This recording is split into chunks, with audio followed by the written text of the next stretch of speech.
ओबीसींची जातनिहाय जनगणना झाली पाहिजे आणि ओबीसी बांधवांनी एकत्र आलं पाहिजे. आपल्या आरक्षणातील घुसखोरी थांबली पाहिजे. महाराष्ट्रामध्ये ज्या गोष्टी घडत आहेत त्या ओबीसीच्या आरक्षणाच्या अनात माती कलवणाऱ्या घटना घडत आहेत. सरकार बेजबाबदार वागतंय. सरकारनं ओबीसीला वाऱ्यावर सोडले. असे अनेक प्रश्न घेऊन आज आम्ही हिंगोली जिल्ह्यातल्या सेनगाव तालुक्यातील जयपूर गावामध्ये 20वी सभा घेत आहोत आणि पहिल्या टप्प्यामधल्या आमच्या लवकरच 100 सभा होतील. पावसाचं वातावरण बघून या 100 सभा संपल्यानंतर आम्ही चलो मुंबई असा आम्ही नारा या महाराष्ट्रामध्ये देणार आहोत आणि तमाम महाराष्ट्रातला ओबीसी त्यांच्या मनामध्ये काय चीड आहे, काय संताप आहे आणि गावोगावचं आरक्षण कसं संपलं आहे हे आम्ही गेल्या 2 वर्षापासून ओरडून सांगतोय. पण आत्ता जशा जशा निवडणुका होत आहेत तशा तशा प्रत्येक नगरपरिषद, नगरपंचायत, जिल्हा परिषद, पंचायत समित्यांमध्ये आरक्षण संपल्याची जाणीव आता गावगाड्यातल्या महाराष्ट्रातल्या सर्वसामान्य ओबीसींना झालेली आहे. तेव्हा ओबीसीचा संताप काय असतो इथल्या सत्ताधाऱ्यांना, विरोधकांना, वेगवेगळ्या पक्षाच्या प्रमुखांना मी दाखवून देणार आहोत. सरकार तर म्हणते आम्ही ओबीसीचा डीएनए. हे बघा, सरकारमधली माणसं जरी बोलत नसली मग ती ओबीसी असोत किंवा सत्तेमधली लोक असोत त्या लोकांनी ओबीसींना गृहीत धरलंय. पण आरक्षण कसं संपलं नाही, आम्ही म्हणतोय आरक्षण संपलंय तर मुख्यमंत्री महोदयांना आमचं एक सांगणं आहे की तुम्ही आणि आम्ही एकदा एकत्र बसू किंवा मराठा समाजाची सब कमिटी, मराठा समाजाची सब कमिटी आणि ओबीसी समाजाची मंत्रिमंडळाची सब कमिटी हे जे GR पारित करतात हे दोन्हीही सब कमिट्या गव्हर्नमेंटच्याच भाग आहेत.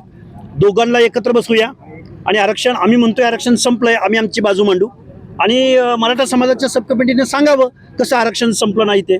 त्यामुळे मुख्यमंत्री महोदयांना आमचं सांगणं आहे की आज रोजी ओबीसीचं आरक्षण गावगाड्यातलं संपलंय आणि तुमच्याबाबत जे काय एक वातावरण होतं की ओबीसी आमचा डीएनए आहे असे म्हणणारे मुख्यमंत्री ओबीसीचं आरक्षण संपत असताना शांत कसे काय, हा आम्हा आंदोलकांना पडलेला हा प्रश्न आहे. सर आपल्या लढ्याला यश कधी येईल सर? आपल्या लढ्याला यश ज्या दिवशी ओबीसी जागा होईल, जिसकी संख्या जितनी भारी उसकी उतनी सत्ता में भागीदारी. हा महाराष्ट्र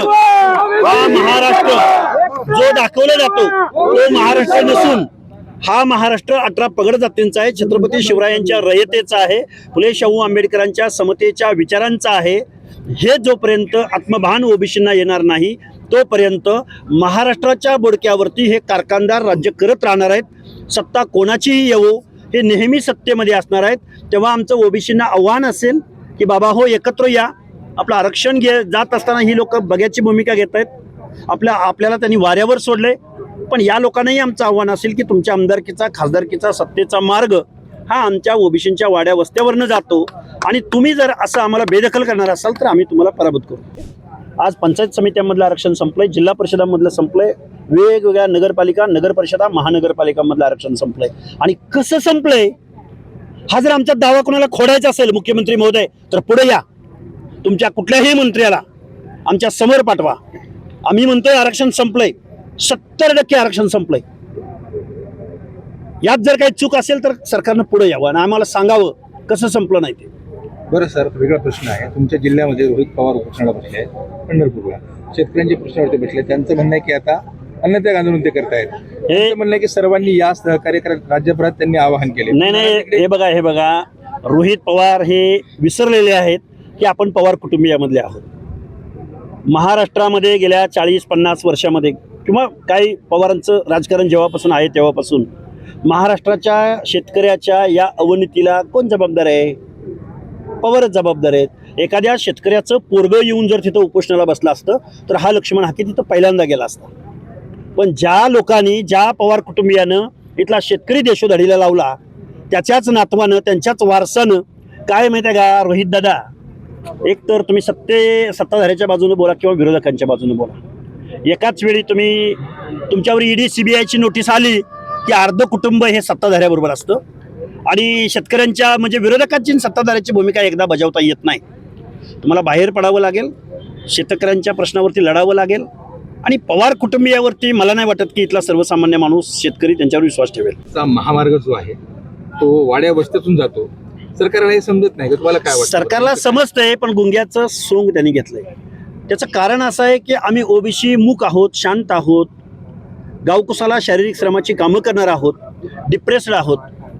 पण मताचा अधिकार ज्या दिवशी आमच्या ओबीसी बांधवांना, दीनदलित बांधवांना, आदिवासी बांधवांना समजेल त्या दिवशी या सर्व लोकांची चलती बंद झालेली असेल आणि मनमानी बंद झालेली असेल. वेगळा प्रश्न असेल सर, सोशल मीडियावर तुमचा एक व्हिडिओ व्हायरल होतोय, नेमका तुमचा रोख कोणत्या हे नेत्याकडे? बघा, 2-3 व्हिडिओ मधले 2-3 वाक्य कटपेस्ट करून जोडलेली आहेत. सलग व्हिडिओ असतात तर मी सलग बोललो असतो.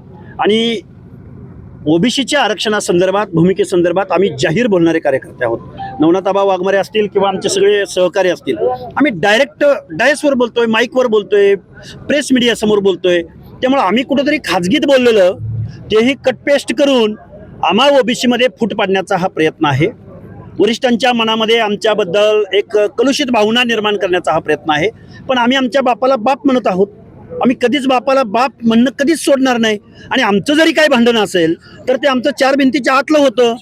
4 भिंतीच्या आतमध्ये येऊन डोकावून ते बी तोड करून वाक्य दाखवण्यामध्ये तुम्हाला नक्की काय आनंद होतोय?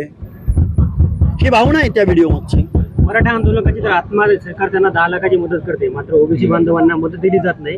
हे बघा, ओबीसी बांधवांनी सुद्धा जवळजवळ 25% ओबीसी बांधवांनी आत्महत्या केलेल्या आहेत. बंजारा समाजाच्या बांधवांनी आत्महत्या केलेल्या आहेत. धनगर समाजाच्या बांधवांनी आत्महत्या केलेल्या आहेत. या लोकांच्या जीवांना काहीच किंमत नाही सरकारच्या लेखी. आणि फक्त जरांगी आंदोलनाला बसतो आणि आमदार, खासदार, मंत्री त्याला पाठिंबा देतात म्हणून फक्त एकाच समाजासाठी तुम्ही सरकार चालवताय. त्यामुळे आमच्या बरोबर दुजा भावाची वागणूक हे सरकार सापत्नरित्या वागते. हा आमचा आरोप आहे सरकारवर. सर, तुमच्या जिल्ह्यामध्ये ओबीसी समाज सध्या सरकारवर नाराज आहे का? प्रचंड नाराज आहे. संतापाची लाट आहे.